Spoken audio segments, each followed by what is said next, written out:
Good afternoon. The House Agricultural and Natural Resources Subcommittee meeting for April 20th is called to order. And members, if you would please log in, we will take the roll now.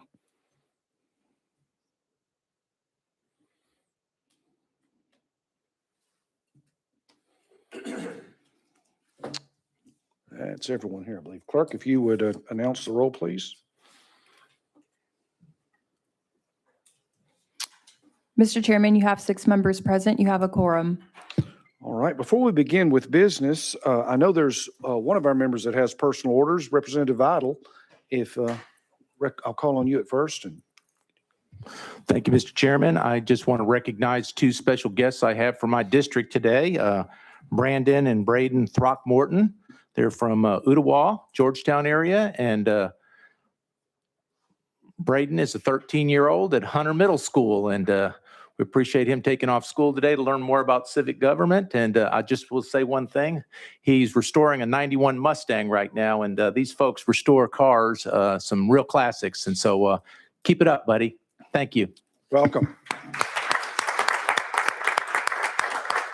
You know, it's always refreshing when you have young people that are interested in your government and want to come and see what's how it works.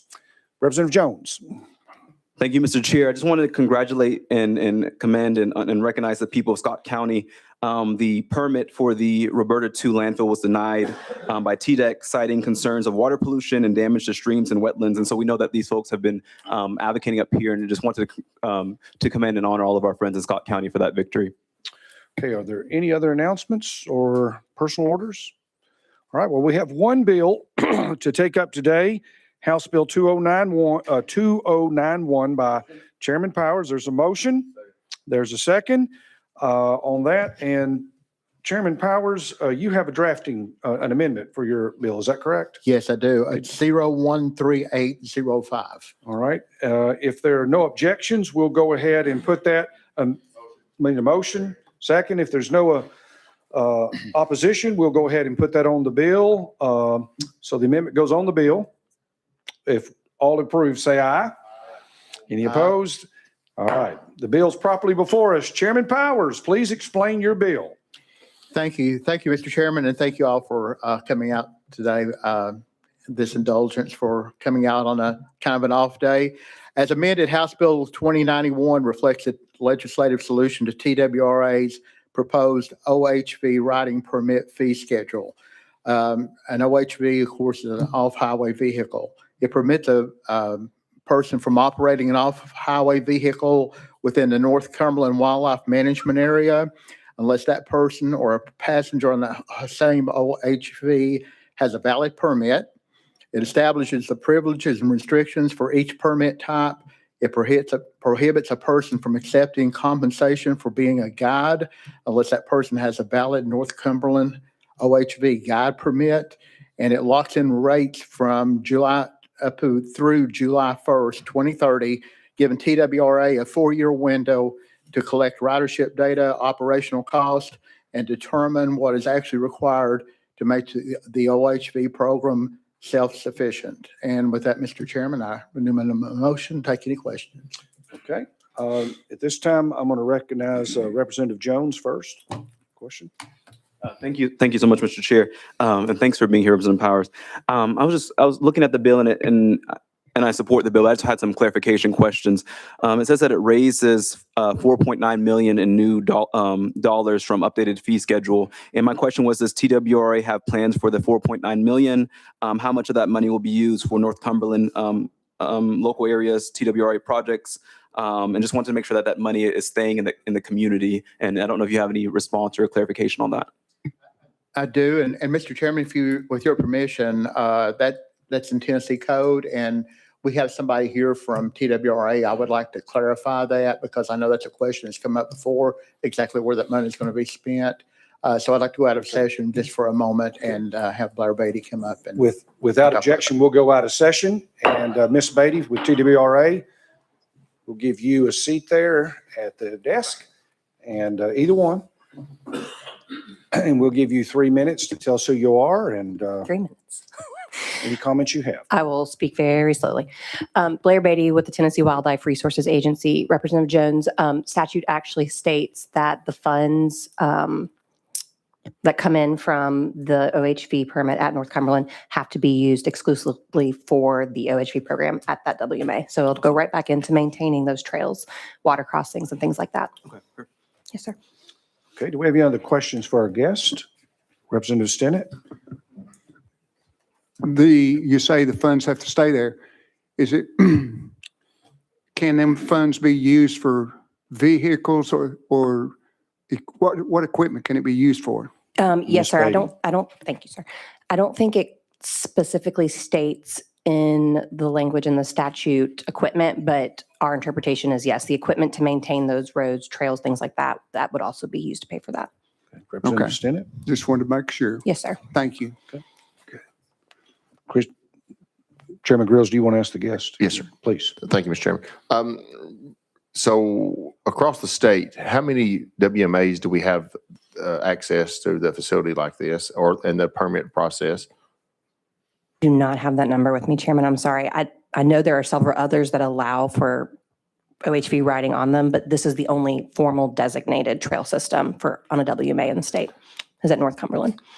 Let me say this, Chairman Grills. I'd asked that question a little bit earlier of legal, and we had discovered like 100. Is that right? There's many. Yeah. Yes. 100 different WMAs? Mhm. They don't all have the trails. Okay. Go ahead. Yeah, and that's my question. Is there an opportunity for TWRA to capitalize? I know there's been talk about, funding sources and different opportunities. Is this an opportunity that we're not taking advantage of for other funding sources to help maintain some of these WMAs across the state? And has TWRA looked at that and potentially considered that? Ms. Blair?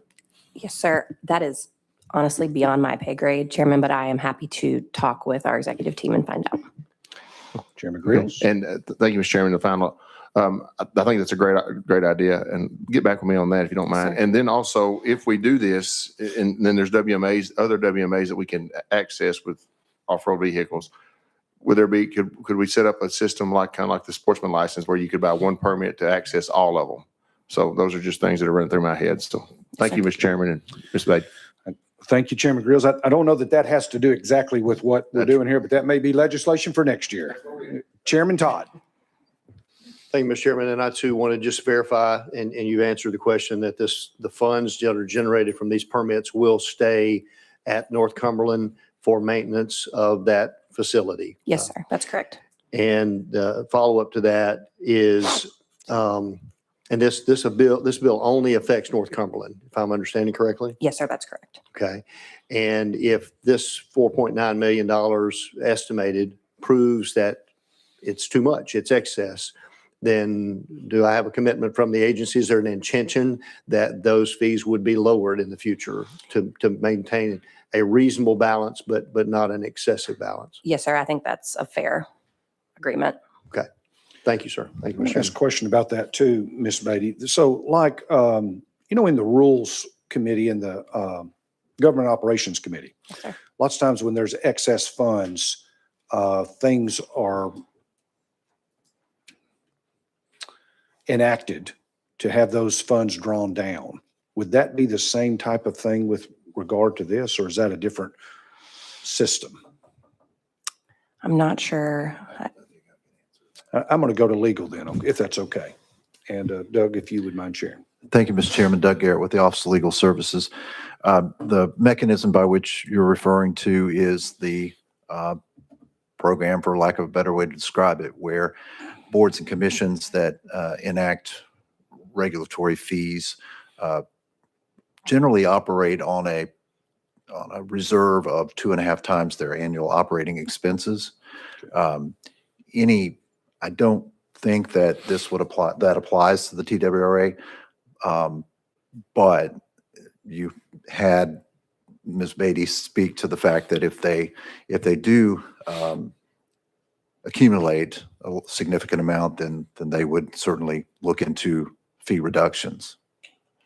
Okay. All right. Do we have any other questions for legal or for guests or Representative Idle? Just general. Just general. Okay. Anything else? We're going to go back into session. Thank you, Ms. Beatty. We appreciate your expertise. Chairman Powell, do you have any words that you want to offer before we ask a question from Mr. Vital?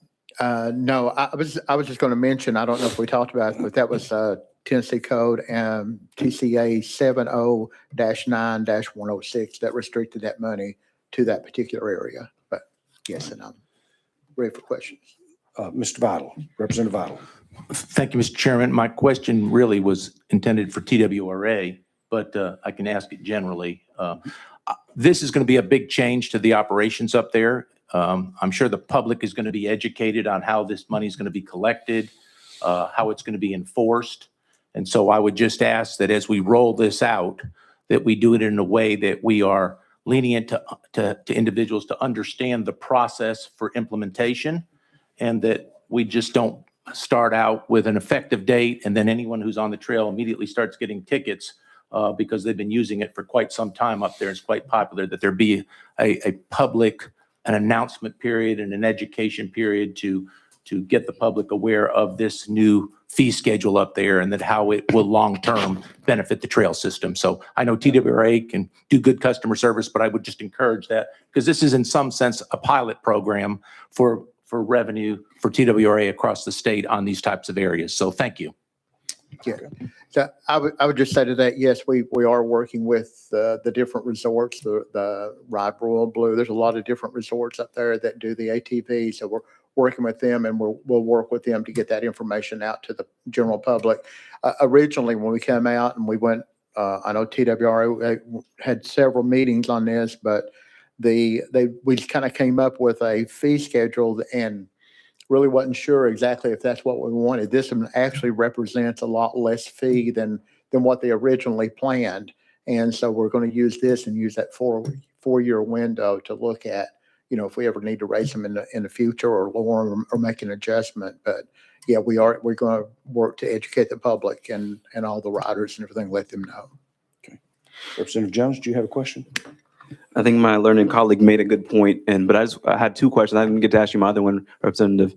Do you ride off highway motor vehicles? Chairman Powell? No, I do not. Thank you. I'm a little bit probably too old, but I've ridden them before, but it was on flat land, not in the mountains. I was going to come riding with you. So. Okay, please do.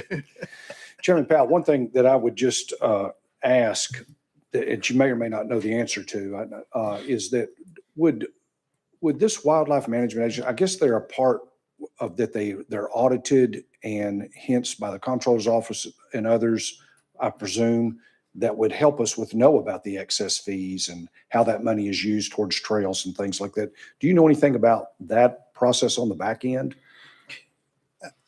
I would just say that my understanding is that they are part of the general audit that the state does, the annual audit that they would do. So yes, I would think that they would go back, and especially after that 4-year period, where we're looking at 4 years, and that way we can make a rate adjustment if necessary. But I think they're audited every year as part of a general audit. Okay. Any other questions? All right. Seeing none, hearing none, I think we're ready to vote. If you would, clerk, open up the board, and members, if you will cast your vote. Yes, if you're for. No, if you're against. Has everyone voted that wants to vote? Does anybody want to change their vote? Clerk, would you please take the vote? Mr. Chairman, you have 6 ayes, 0 noes. All right, then the bill passes. House Bill 2091 moves on to full committee. All right. Do I have a motion that we can conclude today and adjourn? All right. Motion to recess until the call of the chair. There's a second. All in favor, say aye. All right, we are recessed. And let me also, as we're recessed, are we meeting here, Mackenzie? Okay, so we're going to have the full committee in here because I know we had to do a little bit of shuffle.